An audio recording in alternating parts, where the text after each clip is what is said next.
खुल जाएंगे आपके सारे रास्ते। परीक्षा में सिलेक्शन ले तो सही, जीवन में सब होगा हासिल, तू सिलेक्शन की जिद पर अड़ तो सही।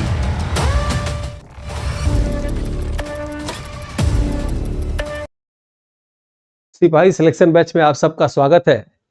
2024 की सिपाही परीक्षा में सिलेक्शन के लिए जो कंटेंट तैयार किए गए हैं, आइए उसको देखते हैं। सबसे पहला और इम्पोर्टेंट क्वेश्चन याद रखिएगा। सबसे अधिक क्वेश्चन भारतीय राष्ट्रीय आंदोलन भारतीय इतिहास से आता है। उसमें एक प्रश्न आता है जो मैक्सिमम बच्चों से गलत हो जाता है। आपको परीक्षा में दो काम करना है, एक आसान प्रश्न को गलत नहीं करना है, दूसरा वो प्रश्न सही करना है जो बाकी बच्चे गलत करते हैं। तो उसी के अंतर्गत आज जो प्रश्नों की डिजाइन तैयार की गई है, आज कथन से संबंधित चैप्टर है, जो निश्चित ही बच्चे उसको गलत कर देते हैं। किसका कथन है, इस वीडियो को 2-3 बार आप देखेंगे तो कॉन्सेप्ट क्लियर हो जाएगा। पूरे भारतीय राष्ट्रीय आंदोलन के क्लास लेने के दौरान आपको जो मैं भारतीय राष्ट्रीय आंदोलन की ये रूपरेखा डिजाइन तैयार किया हूँ, छोटे छोटे आसान चैप्टरों में कर दिया हूँ ताकि आपको समझाने में आसानी हो। तो आइए शुरू करते हैं हम लोग कथन से। याद रखिएगा प्रमुख कथन किसका है ये आपको देखना होगा, ठीक है। तो चलिए आइए यहाँ से हम लोग शुरू करते हैं। पहला याद रखिएगा, जानसूर। एक अंग्रेज होते हैं जानसूर। तो जानसूर का कथन क्या है कि जमींदार भूमि का मालिक है एवं स्वामित्व अस्थायित्व है। ये प्रश्न पूछे तो किसका कहेंगे, जानसूर का। उसके बाद जेम्स ग्रांट का क्या कहते हैं कि संग्रहकर्ता जब चाहे हटा सकते हैं। ये सभी भारतीय राष्ट्रीय आंदोलन यानी 1857 की क्रांति से पहले जो अंग्रेज कथन कहे थे वहां से शुरुआत कर रहे हैं और 1947 देश आजाद तक का ये स्टेटमेंट है। टी.आर. होम्स का कथन है बर्बरता एवं सभ्यता के बीच का युद्ध है। क्या, 1857 का युद्ध। जब कैनिन के समय 1857 में प्रथम स्वतंत्रता संग्राम हुआ था, उस समय कुछ अंग्रेजी स्टेटमेंट कहते हैं, भारतीय भी कुछ कहते हैं। तो अंग्रेजों का ये था। अंग्रेज क्या कहता है, टी.आर. होम्स बर्बरता और सभ्यता के बीच का युद्ध क्या है, 1857। सी.आर. मजुमदार क्या है, ये प्रथम इतिहासकार याद रखिएगा जो कहते हैं कि सिपाही विद्रोह है, यानी 1857 का जो विद्रोह होता है, पहली बार जब भारतीय विद्रोह करते हैं अंग्रेजों के प्रति, तो एक ही इतिहासकार याद रखिएगा नाम आता है उनका, आर.सी. मजुमदार। ये कहते हैं सिपाही विद्रोह है, जनता का नहीं है, भारत का नहीं है, सिपाहियों का है। क्योंकि इसको मंगल पांडे ने बैरकपुर में 34 जो बटालियन के सैनिक थे, मंगल पांडे जो बलिया के थे, याद रखिएगा, जो बाघ नामक अंग्रेज की हत्या किए थे, जो इनका नारा था कि विजय के लिए युद्ध में कूद पड़ो, उनका ये विद्रोह ये कहते हैं। लेकिन ये पूरा विद्रोह किसका था, पूरे भारतीयों का था। आइए हम लोग आते हैं, नेक्स्ट देखते हैं बी.डी. सावरकर के विषय में। देखिएगा यह एक सुनियोजित स्वतंत्रता संग्राम है। कौन सा, बी.डी. सावरकर का। कार्ल मार्क्स याद रखिएगा, कार्ल मार्क्स एक विद्वान हैं जिन्होंने एक पुस्तक लिखा दास कैपिटल। आपके एग्जाम में आएगा वनडे वाले में, दास कैपिटल के लेखक कौन है, तो कार्ल मार्क्स है, याद रखिएगा। और कार्ल मार्क्स का कथन क्या है, एकमात्र ऐसा व्यक्ति जिसके विषय में कहा जाता है कि करोड़ों लोग उसे शैतान समझकर पत्थर मारते थे, करोड़ों लोग शैतान समझकर पत्थर मारते थे और लाखों लोग उसे देवता समझ के पूजा करते थे। यह कथन किसके विषय में कहा जाता है, तो कार्ल मार्क्स के विषय में कहा जाता है, ये आप याद रखिएगा। नेक्स्ट देखेंगे, सुअरपन घिनौनी अंग्रेज की नीतियों को कहने वाला किस विचारधारक का कथन है, तो कार्ल मार्क्स ही कहता है कि भारत में जो अंग्रेज जो नीति लाए हैं वो नीति कैसा है, सुअरपन जैसा है, घिनौने जैसा है। कौन कहता है, कार्ल मार्क्स कहते हैं। डलहौजी याद रखिएगा, लॉर्ड डलहौजी कहता है कि लाल किला आप छोड़ दीजिए। याद रखिएगा आपके एग्जाम में एक प्रश्न आता है कि भारत में रेल डाक तार कौन चलाया, डलहौजी चलाया भारत में, याद रखिएगा। और तार तो खैर बंद हो गया 2015 से ही। उसके बाद एक और प्रश्न आता है कि रुड़की कॉलेज कौन खोला, डलहौजी खोला। भारत में हड़प की नीति लाया और भारत के राज्यों को हड़पने लगा, कौन, यही डलहौजी, याद रखिएगा। यही डलहौजी याद रखिएगा बैगत का सिद्धांत, यही डलहौजी हड़प की नीति लाया। यही डलहौजी तो याद रखिएगा वुड डिस्पैच लाया, वुड डिस्पैच जिसको शिक्षा का मैग्ना कार्टा कहा जाता है। भारत में पहली बार स्त्रियों को पढ़ने का मौका मिला, किससे, वुड डिस्पैच से। कौन लाया था, यही डलहौजी लाया था। विधवा पुनर्विवाह अधिनियम ये ला दिया था। अभी लास्ट में इसको साइन ही करना था तो कुछ दिन पहले इसका ट्रांसफर हो गया, चला गया ब्रिटेन, और इसकी जगह पे आ गया कौन, कैनिन। और परीक्षा में प्रश्न ही फंस गया। कैसे फंस गया, प्रश्न पूछेगा विधवा पुनर्विवाह किसके समय पास हुआ, तो कैनिन लगाइएगा। और किसके देखरेख में ये बना, तो डलहौजी के देखरेख में बना। आइए आगे देखते हैं। उसके बाद अंग्रेजों का एक दुधारू गाय क्या किसे कहा जाता था, अवध को कहा जाता था। आपके एग्जाम में आएगा कि अंग्रेज जब चाहे तब जिससे पैसा मांगते थे वो कौन सा ऐसा राज था जिससे अंग्रेज जब चाहे तब पैसा मांगते थे तो वहां का राजा जो है खजाने से पैसा निकाल के अंग्रेजों को दे देता था। इसीलिए उस राज को अंग्रेजों का दुधारू गाय के नाम से कहा जाता था। वह राज्य कौन था? अवध। याद रखिएगा, अवध किसे कहते हैं? लखनऊ का बेल्ट जो इधर आता है, फैजाबाद वाला सब क्या होता है? अवध होता है। 1857 अयोध्या का प्राचीन नाम क्या था? आ सकता है। अयोध्या का प्राचीन नाम साकेत। याद रखिएगा, अयोध्या जन्मभूमि का जो है मंदिर भूमि का आप जान रहे होंगे, 22 जनवरी को उद्घाटन होने वाला है। तो आपके एग्जाम में आ सकता है कि साकेत किसका प्राचीन नाम था? तो किसका नाम था? अयोध्या का। अयोध्या किस नदी किनारे बसा है? सरयू नदी किनारे बसा है। आपके एग्जाम में यह भी आ सकता है कि मुख्यमंत्री योगी आदित्यनाथ किस नदी किनारे के हैं? यानी गोरखपुर के हैं। गोरखपुर किस नदी किनारे है? ऑप्शन रहेगा राप्ती। राप्ती नहीं रहेगा, राप्ती का प्राचीन नाम क्या रहेगा? अचिरावती रहेगा। याद रखिएगा, ठीक है, अक्सर ये प्रश्न आ रहा है। 1850 लेक्स लॉकी एक्ट, यानी ये लेक्स लॉकी एक्ट क्या था कि हिंदू से ईसाई बनने पर पिता की संपत्ति मिलेगा। ये सब नियम अंग्रेज लाए थे तो सब लोग भड़क गए और 1857 का स्वतंत्रता संग्राम उन्होंने शुरू किया था। फिर देखिएगा, मैगलस का कथन है कि दैविक योग से भारत का साम्राज्य मिला है ताकि ईसाई धर्म उत्तर से दक्षिण की तरफ फैलाया जाए। ये अंग्रेज कहते हैं। क्या कहता है अंग्रेज? जैसे राजा कहते थे, भारतीय राजा, कि हम लोग ईश्वर के प्रतिनिधि हैं, ईश्वर ने हम लोग को भेजा है इसलिए धरती पर हमारी पूजा करो। उसी तरह ये अंग्रेज मैगलस है, क्या कहता है? ऊपर की कृपा से यानी दैवी योग से भारत का साम्राज्य मिला है ताकि ईसाई धर्म का उत्तर से दक्षिण तक फैलाया जाए, प्रचार किया जाए। वेदों की ओर लौटो, इसे तो आप रट लीजिएगा, इंपॉर्टेंट मैं लिख दे रहा हूं। वेदों की ओर लौटो किसने कहा? स्वामी दयानंद ने कहा। याद रखिएगा, स्वामी दयानंद की पुस्तक का नाम क्या था? सत्यार्थ प्रकाश। और सत्यार्थ प्रकाश क्या है? वेदों को, चारों वेदों को उन्होंने एक पुस्तक में लिख दिया। कौन? स्वामी दयानंद। किस नाम से? सत्यार्थ प्रकाश के नाम से। और ये पूछता है किस भाषा में लिखा? तो हिंदी भाषा में लिखा। याद रखिएगा, सत्यार्थ प्रकाश को हिंदी भाषा में लिखा गया है। किसके द्वारा लिखा गया है?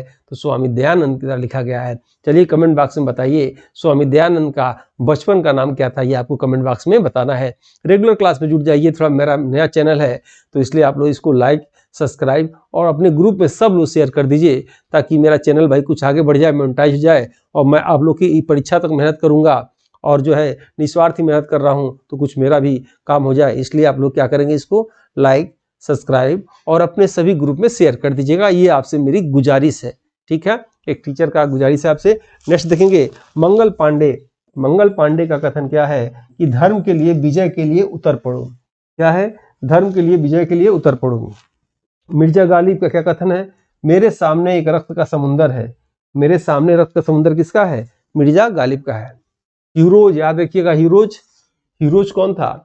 जैसे 1857 में जब क्रांति होती है जगह जगह, जब क्रांति होती है जगह जगह, तो जगह जगह उस क्रांति को दबाने के लिए अंग्रेज नियुक्त होते हैं, अधिकारी नियुक्त होते हैं। ये भी परीक्षा में पूछता है। जैसे पूछेगा झांसी से कौन जो है उठा था, राजा बना था विद्रोह शांत करने के लिए? महारानी बनी थी। बने थे वैसे गंगाधर राव थे, लेकिन उनकी मृत्यु हो गई। तो उनकी पत्नी कौन थी? रानी लक्ष्मीबाई। रानी लक्ष्मीबाई को ही क्या कहते हैं? मनु कहते हैं, छबीली कहते हैं, मणिकर्णिका कहते हैं। याद रखिएगा, जो बनारस का राजा की लड़की थी। और पूछता है रानी लक्ष्मीबाई के पति का नाम गंगाधर राव, उनके बच्चे का नाम दामोदर राव। याद रखिएगा। तो रानी लक्ष्मीबाई युद्ध करते करते जब शहीद हो गई तो अंग्रेज लास्ट में रोते रोते कहा, दुखी मन से कहा, क्या कहता है? उस अंग्रेज का नाम क्या था? हीरोज क्या कहता है कि भारतीय क्रांतिकारियों में अकेली मर्द रानी लक्ष्मीबाई थी। याद रखिएगा, अकेली मर्द कौन थी? रानी लक्ष्मीबाई। ये किसने कहा था? हीरोज ने कहा था। आपके एग्जाम में प्रश्न क्या बनेगा? ये 1857 की स्वतंत्रता संग्राम में झांसी से नेतृत्व कौन किया था? तो महारानी लक्ष्मीबाई ने किया था। तो वहां का दमनकर्ता अंग्रेज कौन था? तो हीरोज था। तो हीरोज का कथन क्या था कि जो है अकेली मर्द रानी लक्ष्मीबाई थी। ठीक है, जब इतिहास पढ़ाएंगे तो डिटेल बताएंगे, क्योंकि ये कथन का चैप्टर इसलिए कथन ही बता रहा हूँ। ठीक है, यकीन करिए वनडे एग्जामिनेशन पढ़ाने का 12 वर्षों का मेरा अनुभव है, 11 से 12 वर्षों का, और आपको एकदम बेहतरीन तरीके से पूरा जीएस रटवा दूंगा। ये मेरी जिम्मेदारी है। बस आप लोग लाइक, सब्सक्राइब और इस वीडियो को शेयर करते रहिए ताकि मेरा मोटिवेशन बना रहे। कुंवर सिंह, देखिएगा, कुंवर सिंह, हाथ में गोली लगी, हाथ कटा, झंडे के नीचे शहीद हो गए। याद रखिएगा, झंडे के नीचे क्या हो गए? शहीद हो गए। और मरने के बाद इनके लड़के अमर सिंह नेता बने। यानी कहाँ के नेता थे? ये जो है जगदीशपुर के नेता थे। याद रखिएगा, बिहार की बात है ये।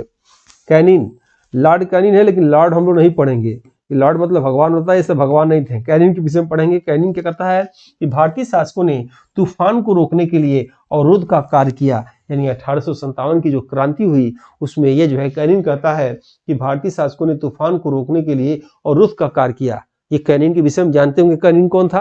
कौन था कैनिन? भारत में इसी के समय सबसे पहले 1857 में स्वतंत्रता संग्राम हुआ। इसी के समय सबसे पहले कलकत्ता में विश्वविद्यालय खोला गया, याद रखिएगा। इसी कैनिन के समय सबसे पहले भारत में हाई कोर्ट खुला, याद रखिएगा। इसी कैनिन के समय भारत में पहली बार आईपीसी की धारा आई, इंडियन पेनल कोड आया, इसके समय, कैनिन के समय। और भारत का प्रथम वायसराय कौन है? यही कैनिन है, याद रखिएगा। महारानी विक्टोरिया किसके शासनकाल में आई? इसी के शासनकाल में आई, इसलिए कैनिन को याद रखिएगा, भूलिएगा नहीं। विधवा पुनर्विवाह किसके काल में हुआ? इसी कैनिन के काल में हुआ, याद रखिएगा, ठीक है। अब आप देखेंगे जॉन लॉरेंस का कथन था। जॉन लॉरेंस का कथन था, अगर विद्रोहियों में एक भी योग्य नेता होता तो हम हार जाते हैं। ये कथन किसका था? जॉन लॉरेंस का था। तिलक, याद रखिएगा, तिलक का कथन था, जितने भी खराब टेढ़ा मेढ़ा दिमाग को लगने वाले कथन आएंगे वो कथन समझ जाइएगा तिलक भाई के हैं, ठीक है, तिलक के हैं। अब देखिएगा तिलक जी क्या कह रहे हैं कि दूसरे के पत्नी का खर्चा उठाने के समान है भारत में रेल व्यवस्था। ये अंग्रेज कह रहे हैं जब तुम लोग काम कर रहे हो, ये दूसरे की पत्नी के खर्चा उठाने के बराबर है, भारत में रेल बिछा रहे हो।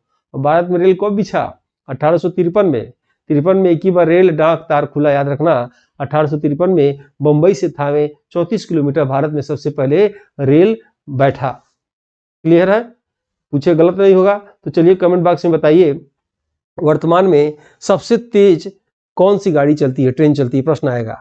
और दूसरा प्रश्न बताइए, वर्तमान में सबसे लंबी मालगाड़ी का नाम क्या है? ये कमेंट बॉक्स में आप बताएंगे। भारत की सबसे बड़ी मालगाड़ी का नाम बताएंगे आप, ठीक है।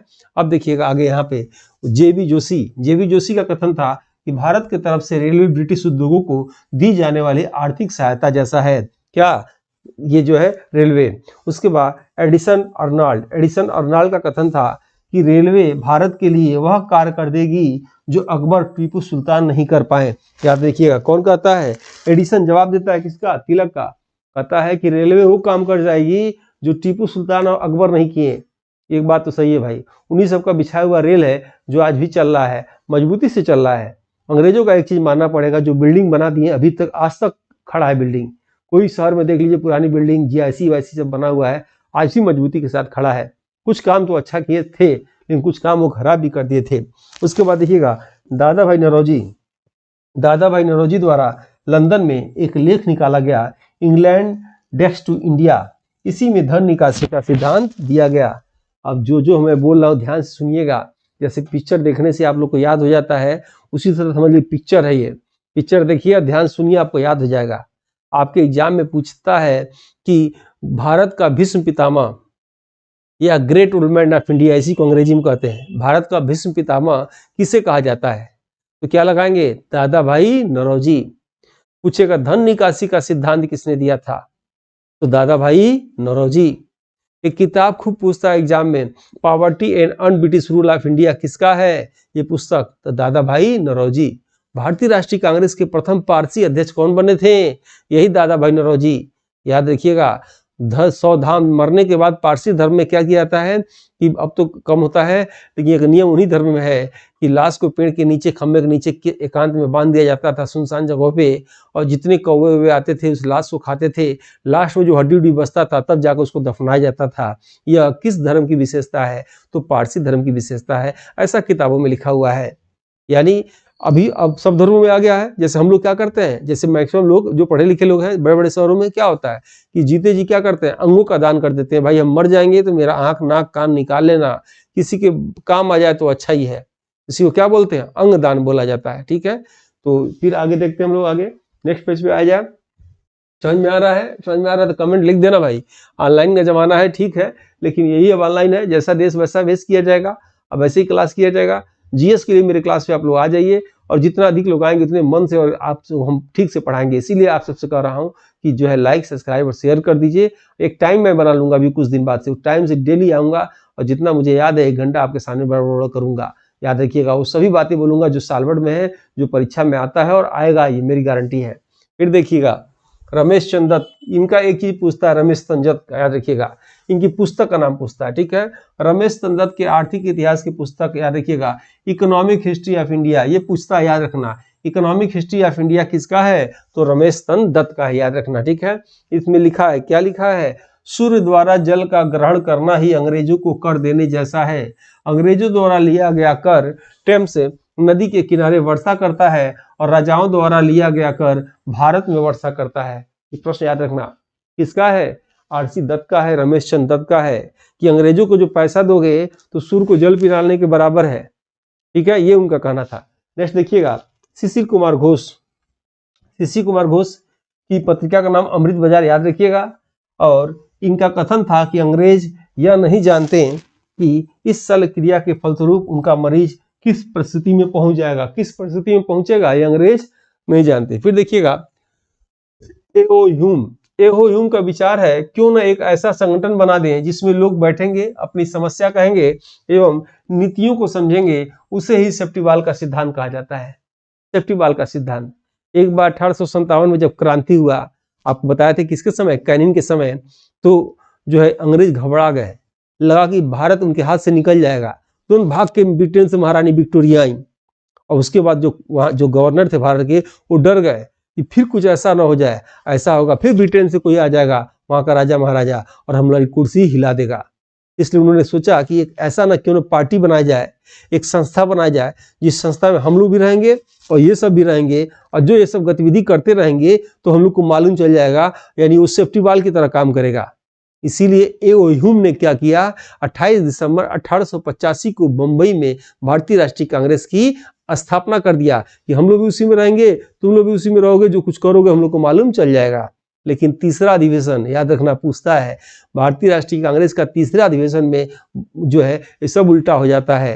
तीसरा अधिवेशन में भारतीय क्या करते हैं? चंदा मिला के जो है अधिवेशन करते हैं और अंग्रेजों का खुल के आलोचना करते हैं। अंग्रेजी भाषा का प्रयोग नहीं करते हैं, क्षेत्रीय भाषा का प्रयोग करते हैं। अंग्रेज भी खुल के इनके विरोध में आ जाते हैं। चौथे सम्मेलन में तो पूरा विरोध में आ जाते हैं, ताला बंद कर देते हैं सब। कौन? इलाहाबाद में जो जहाँ मीटिंग होता था, तब दरभंगा के राजा आए थे और उन्होंने, राजा आए और शान से कॉलोनी खरीद के दे दिए इन सबको, लो भाई जाओ इसी मीटिंग करो। ऐसे था, बताएंगे कहानी आपको, ठीक है। पहले ये देखो जो चैप्टर है सामने, पहले उसको देखा जाए। उसके बाद गोपाल कृष्ण गोखले, गोपाल कृष्ण गोखले के विषय में जानते हैं ना, महात्मा गांधी के राजनीतिक गुरु क्या नाम था? गोपाल कृष्ण गोखले। यही कहे थे कि भारत के सभी गवर्नर में सबसे बेस्ट गवर्नर, सर्वश्रेष्ठ गवर्नर रिपन है। रिपन सबसे सर्वश्रेष्ठ गवर्नर है। किसने कहा था? गोपाल कृष्ण गोखले ने। और गोखले कौन है? महात्मा गांधी के राजनीतिक गुरु हैं, याद रखिएगा। और रिपन कौन था? रिपन थोड़ा बढ़िया था। बढ़िया क्यों था? वही तो भारत में नियमित जनगणना कराया। अभी जो जनगणना 2011 में हुआ है, कौथे नंबर का हुआ है बताइए कमेंट बॉक्स में, अभी कौथे नंबर को आप बताएंगे। और भारत में नियमित जनगणना 1881 में कौन शुरू किया था? रिपन ने शुरू किया था, याद रखिएगा। लेकिन ये पूछ दे, नियमित मतलब हर 10 साल पे, लेकिन पूछे कि भारत में जनगणना कौन शुरू किया था, तो मेहू शुरू किया था। किस वर्ष? 1872 में। एक क्लास में इतना 1000 प्रश्नों की बौछार कर दूंगा, इतना तीर मार दूंगा प्रश्नों का, इतना क्लास में कहीं मिलेगा नहीं तुम लोग को, याद रखना। और इसलिए कह रहा हूँ लाइक सब्सक्राइब और अपने ग्रुप में जरूर शेयर कर दो, मेरी बात मानो।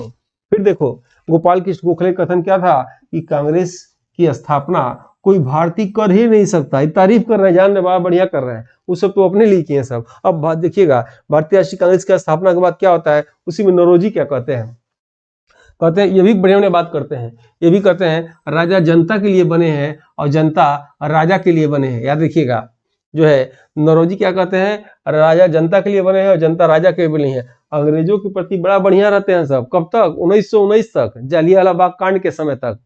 महात्मा गांधी भी इसी में आंदोलन करते हैं जलियांवाला कांड के बाद। तो इनको उठा के बंद कर दे, उठा के ले जाते हैं सब, दिल्ली में पकड़ते हैं सब, अब पकड़ के इनको ले जाकर छोड़ देते हैं सब। और वहीं गरमा के आते हैं तो तुरंत असहयोग आंदोलन करते हैं 1920 से। अब पसंद नहीं करते, तब से सब नेता जो उदारवादी थे, जो प्रेम भाव रखते थे सब अंग्रेजों से, वो दूरी बना लिए सब। तब महात्मा गांधी क्या किए? असहयोग आंदोलन शुरू करते हैं कि अब इन सबका सहयोग नहीं किया जाएगा, हमको पकड़े सब दिल्ली में ले जाकर छोड़ दिए सब, कहाँ? बंबई में, ठीक है। और उसके बाद देखो कितना बढ़िया बात कर रहे हैं, नौरोजी क्या कर रहे हैं, राजा जनता के लिए बने हैं, जनता राजा के लिए बने हैं। अभी देखो इसके पहले ये क्या कहते हैं, गोपाल कृष्ण गोखले, कांग्रेस की स्थापना कोई भारतीय कर ही नहीं सकता। कितनी चैटरिंग हो रहा है। अब देखना आगे, डफरिन का कथन है। डफरिन, डफरिन कौन है? भारतीय राष्ट्रीय कांग्रेस के स्थापना के समय भारत के गवर्नर कौन थे? डफरिन थे। अब ये बात समझ रहे हो ना, जैसे अभी पूछेगा गवर्नर ही, जब देश आजाद हो गया, भारतीय संविधान लागू हुआ 26 जनवरी 1950 को, तो गवर्नर का नाम बदल के राष्ट्रपति कर दिया गया।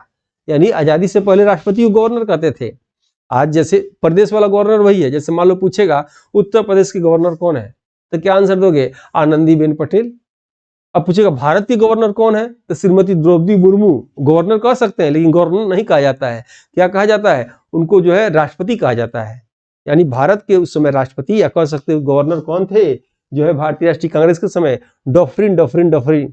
कोनो कठिन चीज याद ना हो तो घर में छोटे बच्चे होंगे ना, तो उसका एक दिन के लिए नाम रख दो, ऐ सुन तुम्हारा नाम डफरिनवा रहेगा और तुम्हारा नाम ये रहेगा, एक दिन में याद हो जाएगा। नहीं कुछ मिले फोन पे अपने दोस्त से कह दो सुबह सुबह, आज दिन भर बात करेंगे तुमसे फोन, जब भी फोन बात करेंगे तुम्हारा नाम डफरिन रहेगा और तुमको मेरा नाम कोई रखना हो रख दो। फिर देखना डफरिन का कथन क्या था कि सूक्ष्मदर्शी अल्पसंख्यकों की प्रवक्ता कौन है? तो कांग्रेस है। लॉर्ड कर्जन, लॉर्ड हटा दो, ये लॉर्डवा इसी में लिख देते हैं। लॉर्ड मतलब लिख देते हैं सब टाइप करने वाले इसी में। लॉर्ड मतलब भगवान, भगवान नहीं थे। कर्जन देखना, कर्जन, कर्जन कहो या कर्जनवा कहो। कर्जन का कथन था कि कांग्रेस एक गंदी चीज है। याद रखना, कांग्रेस एक गंदी चीज है, कांग्रेस से लड़खड़ा कर नष्ट हो रही है, और भारत में रहते हुए मेरी अंतिम इच्छा है कि कांग्रेस की मृत्यु में मैं सहायक हो जाऊं। ये कथन पूछ दे एग्जाम में, पुलिस की परीक्षा में, तो किसका आंसर दोगे? ये कर्जन का, याद रखना। नेक्स्ट, फिरोज शाह मेहता। फिरोज शाह मेहता का कथन है कांग्रेस का आवाज जनता का आवाज नहीं है। कांग्रेस का आवाज जनता का आवाज नहीं है, फिरोज शाह मेहता कहते हैं। ये सब बढ़िया बढ़िया कब रहते हैं? सब 1919 तक, उसके बाद बताएंगे भी। तिलक फिर कहते हैं ना, जितना खराब और आप कान में गड़ने वाला सेंटेंस होगा वो किसका होगा? तिलक का होगा। अभी देखना तिलक क्या कहते हैं, साल में एक बार मेढक की तरह टर टर करने से कुछ नहीं होगा, ये तिलक कहते हैं। फिर देखिएगा गोखले, गोपाल कृष्ण गोखले क्या कहते हैं? आबादी का अधिकतर हिस्सा अज्ञानी है, सनातनी भाव से चिपका किसी भी प्रकार के परिवर्तन को समझने में असमर्थ है। फिर देखिएगा सुरेंद्र नाथ बनर्जी। सुरेंद्र बनर्जी क्या पुस्तक है? A nation is making. क्या नाम है? सुरेंद्र नाथ बनर्जी की पुस्तक ए नेशन इज मेकिंग में कहा गया है कि इंग्लैंड हमारा राजनीतिक नेता है। क्या कहा गया है? इंग्लैंड हमारा राजनीतिक नेता है।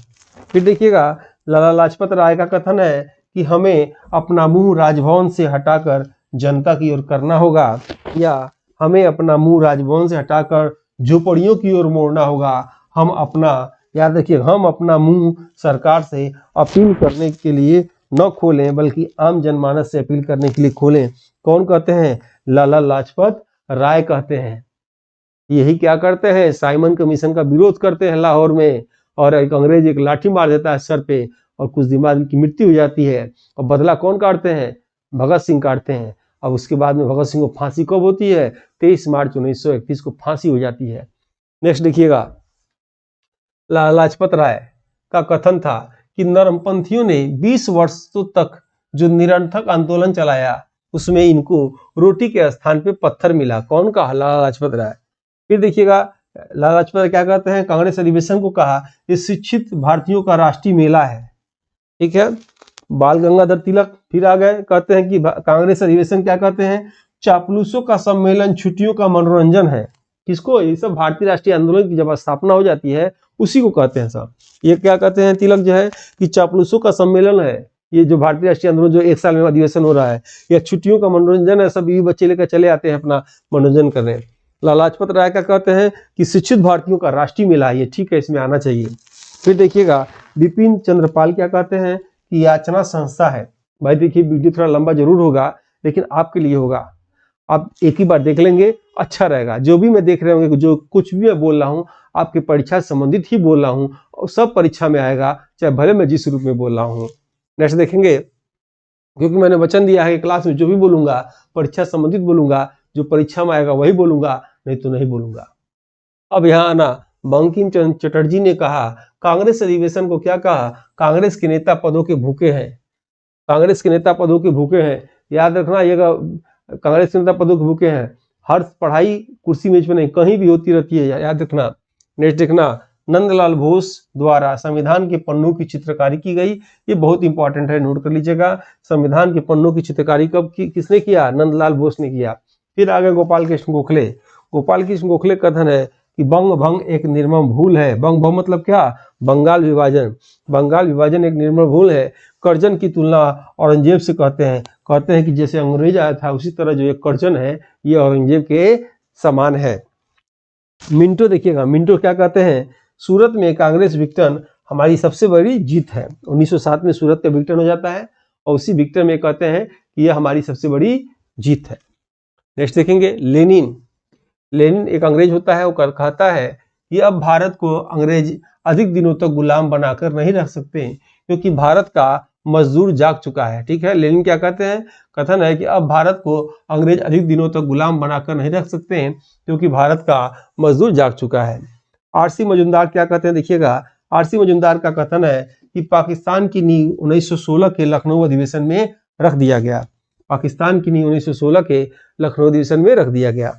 गांधी जी क्या कथन आता है कि लखनऊ अधिवेशन जो 1916 में हुआ था, लखनऊ अधिवेशन शिक्षित एवं धनी मुसलमानों का एक समझौता था।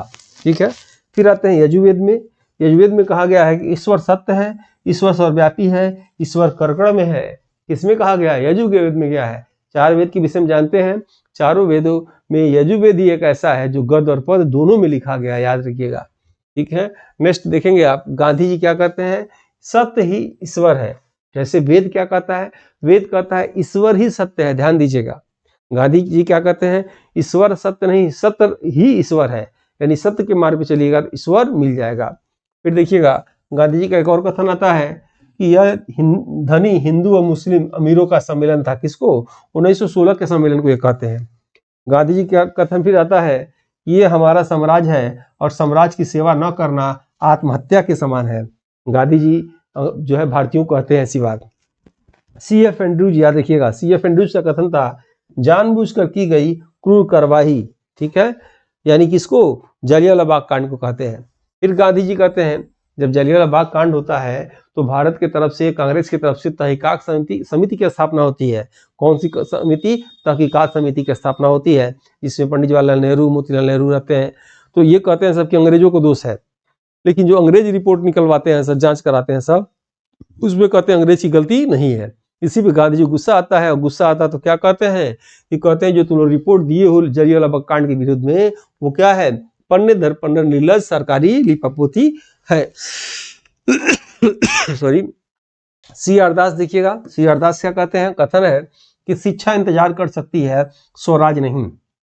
1923 में स्वराज पार्टी की गठन किसने किया था? मोतीलाल नेहरू और C.R. दास ने किया था। उसी पे एक स्टेटमेंट देते हैं क्या कि शिक्षा इंतजार कर सकती है, स्वराज नहीं।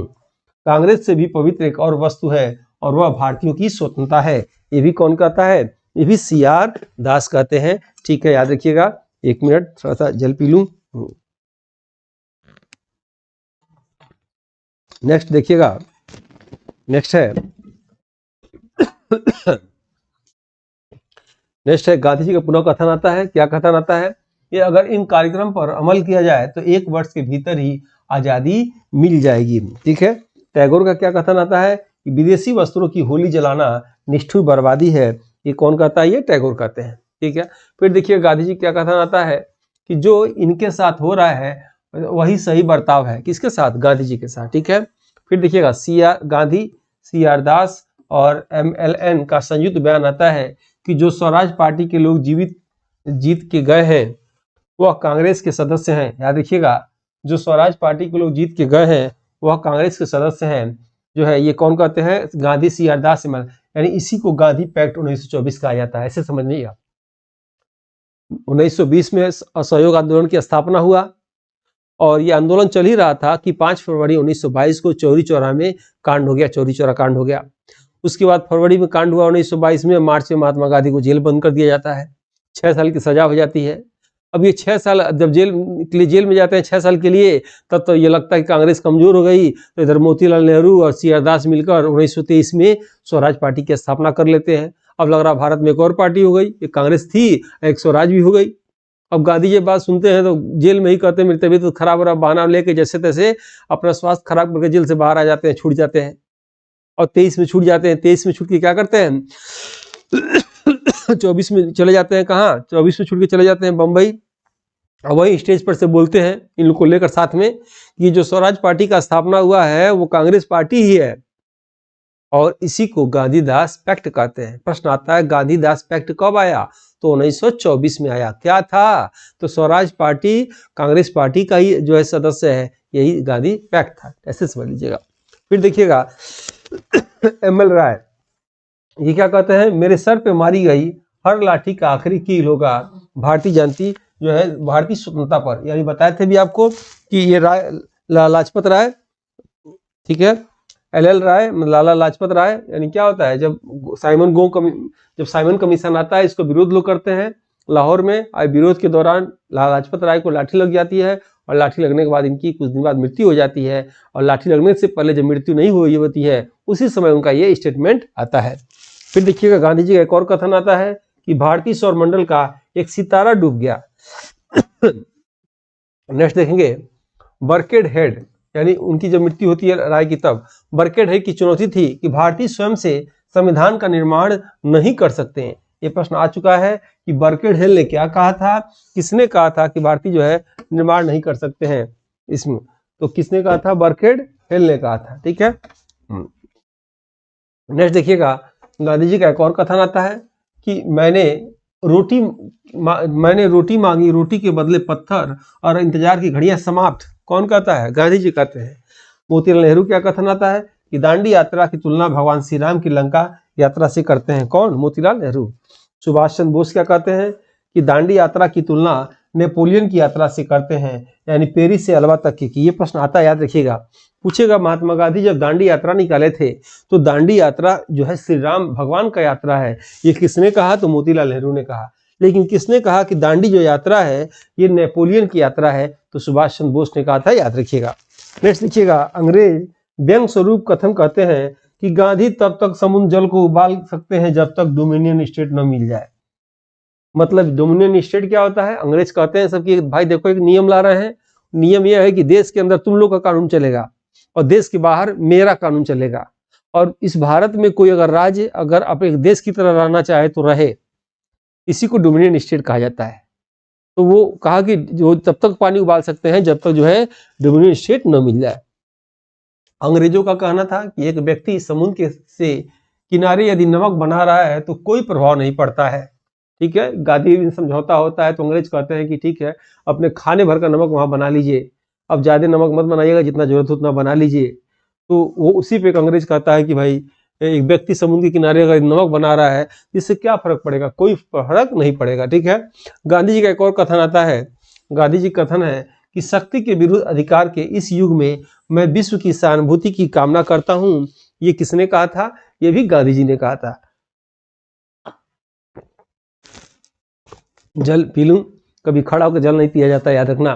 मैं तो मजबूरी में पी रहा हूं, बैठ के पानी पीना चाहिए, खड़ा होकर पानी पीना थोड़ा सा पीना चाहिए। फिर देखना सरोजिनी नायडू ने गांधी और इरविन को क्या कहा? दो महात्मा कहा। प्रश्न आता है दो महात्मा उपाधि किसने कहा? सरोजिनी नायडू। फिर आया किसके लिए कहा?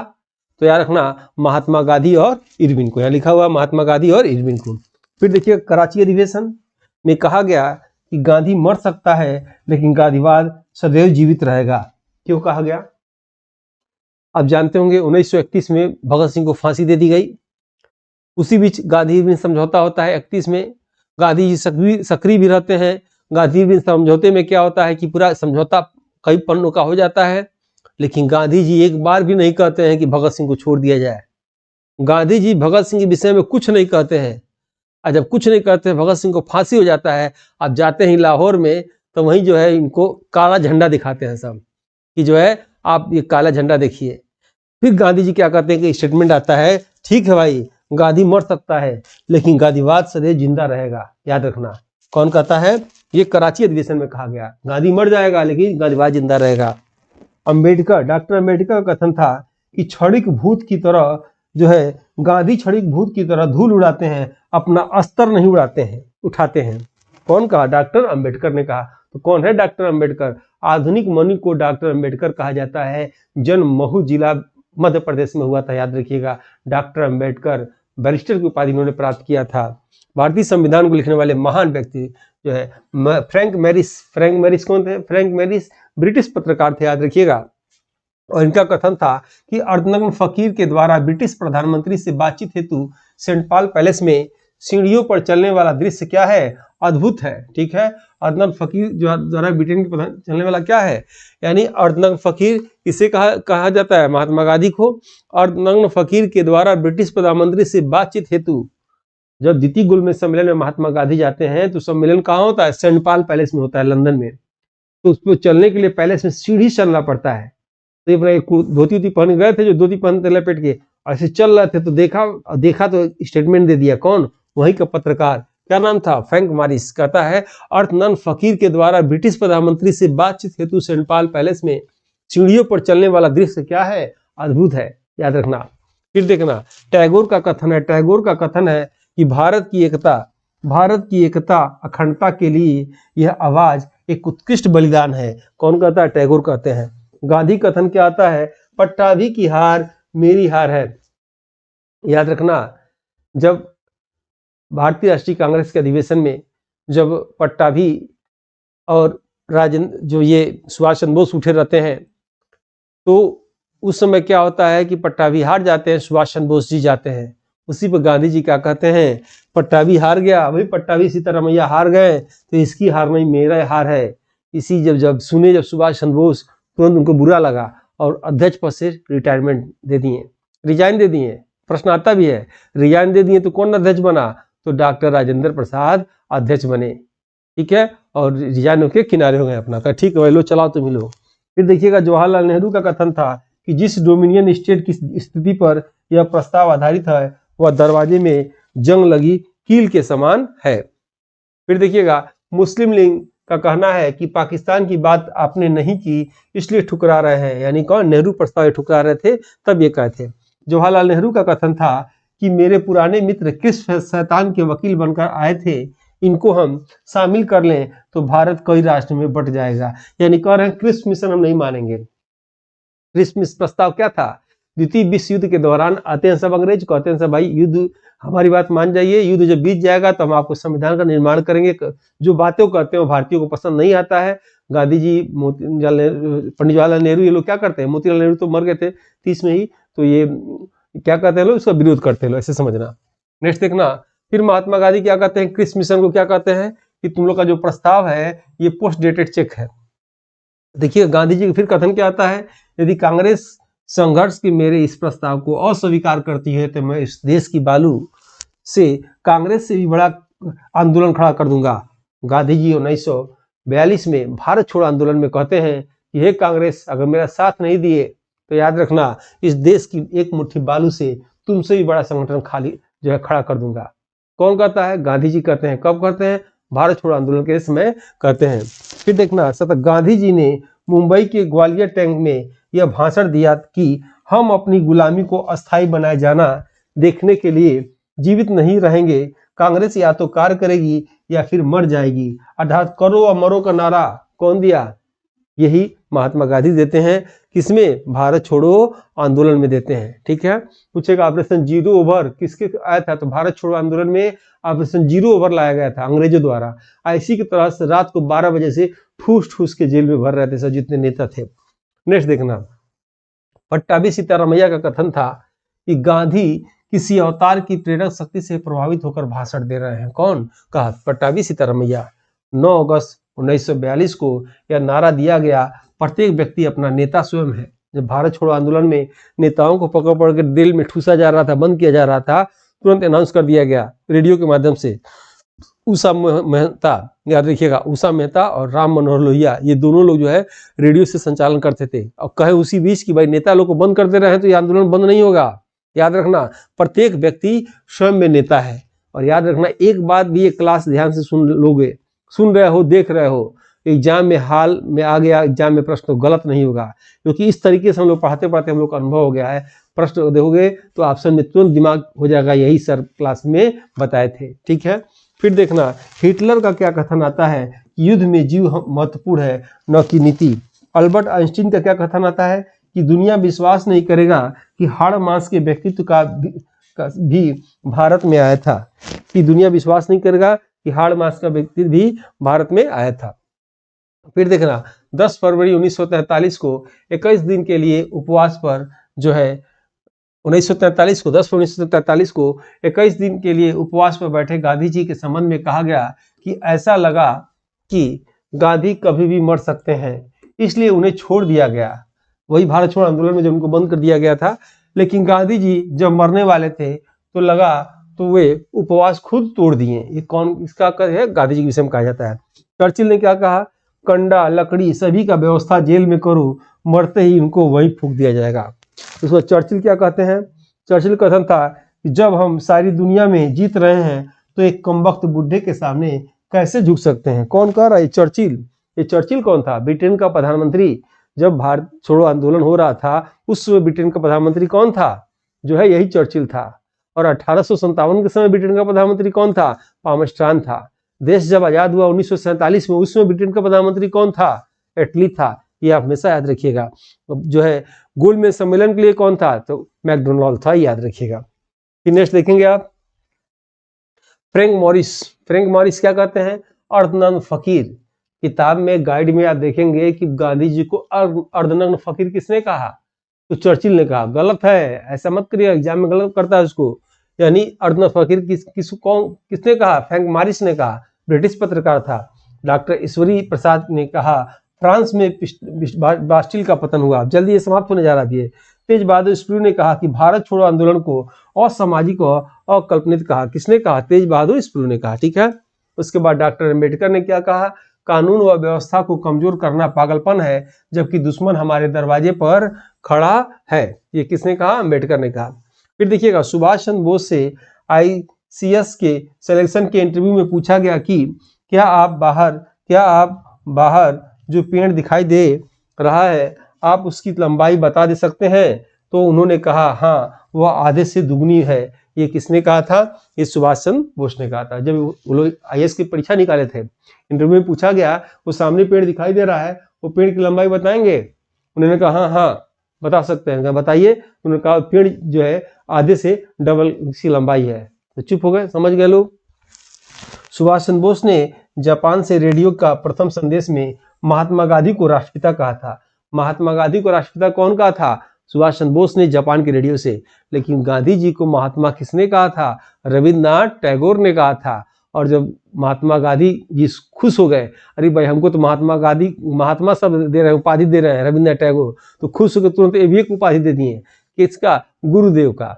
यानी रविन्द्रनाथ टैगोर को गुरुदेव की उपाधि किसने दिया? यही महात्मा गांधी ने दी। ठीक है। दोनों लोग एक दूसरे को उपाधि दे दिए, महात्मा दिए, वो गुरुदेव दे दिए, अदला बदली हो गया। फिर देखना सुभाष चंद्र बोस ने नारा दिया कि तुम मुझे खून दो मैं तुम्हें आजादी दूंगा। ये और क्या? दिल्ली चलो, और क्या? जय हिंद, जो आप लोग सिलेक्शन के बाद बोलेंगे। ठीक है, बोलना नहीं। वीडियो को लाइक सब्सक्राइब और अपने ग्रुप में शेयर जरूर कर दो ताकि मेरा चैनल बढ़ जाए भाई, ताकि और मन से मैं पढ़ाऊंगा। आगे देखना गोविंद बल्लभ पंत का कथन था आज हमें पाकिस्तान या आत्महत्या में से किसी एक को चुनना होगा। पटेल का क्या कथन आता है कि जिन्ना विभाजन चाहते हैं या नहीं, लेकिन अब हम स्वयं विभाजन चाहते हैं। ये कथन किसका है? पटेल का है। खान अब्दुल गफ्फार खां, याद रखिएगा, खान अब्दुल गफ्फार खां का कथन है कि कांग्रेस नेतृत्व ने उसके आंदोलन को भूखे भेड़ियों के आगे फेंक दिया। ठीक है। माउंटबेटन का कथन आता है महात्मा गांधी को वन मैन बाउंड्री फोर्स किसने कहा महात्मा गांधी को? माउंटबेटन। ये माउंटबेटन कौन रहते हैं? भारत के प्रथम गवर्नर जनरल होते हैं। क्या तीन याद आ गया? महात्मा गांधी को राष्ट्रपिता कौन कहा? सुभाष चंद्र बोस, जापान के रेडियो से। महात्मा गांधी को महात्मा की उपाधि किसने दिया था? गुरुदेव ने दिया था। गुरुदेव की उपाधि कौन दिया था? इन्होंने दिया था, यानी रविन्द्रनाथ टैगोर ने महात्मा गांधी को महात्मा की उपाधि दिया। वन मैन बाउंड्री फ्रंट किसने कहा था? तो माउंटबेटन ने कहा था। बापू किसने कहा था? तो पंडित जवाहरलाल नेहरू ने क्या कहा? बापू कहा।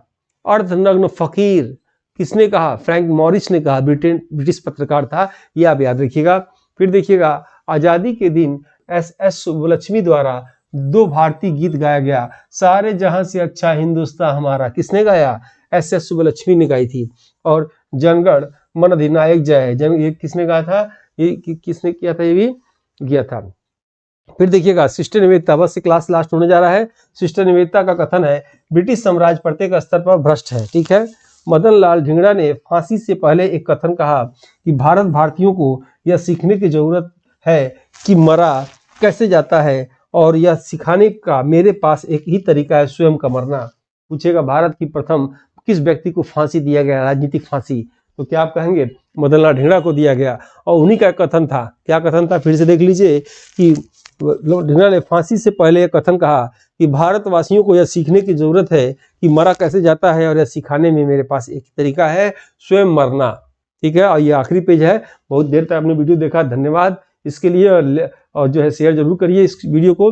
अब देखिएगा राम प्रसाद बिस्मिल, सरफरोशी की तमन्ना अब हमारे दिल में है, किसने कहा, राम प्रसाद बिस्मिल ने। उसके बाद HSRA का घोषणा पत्र है कि हम दया की भीख नहीं मांगते, हमारी लड़ाई आखिरी लड़ाई का फैसला है, यह लड़ाई या तो आज़ादी का होगा या मौत का होगा, जनता द्वारा जनता के लिए क्रांति। ठीक है, इसके बाद देखिए गांधी जी कथन है कि जितना रोमांच भगत सिंह के साथ जुड़ा हुआ है उतना किसी अन्य व्यक्ति के साथ नहीं, ये गांधी जी कथन कहते हैं। तो इसी के साथ जो है आज की क्लास ओवर करते हैं और जाते थे फिर मैं आपसे गुजारिश करता हूँ इस वीडियो को लाइक सब्सक्राइब और शेयर कर दीजिए, और हो सके तो आपका जो ग्रुप है व्हाट्सएप ग्रुप उसमें भी भेज दीजिए। मिलते हैं हम लोग नेक्स्ट वीडियो में। जय हिंद, जय भारत। खुल जाएंगे आपके सारे रास्ते, परीक्षा में सिलेक्शन ले तो सही, जीवन में सब होगा हासिल, तू सिलेक्शन की जिद पर अड़ तो सही।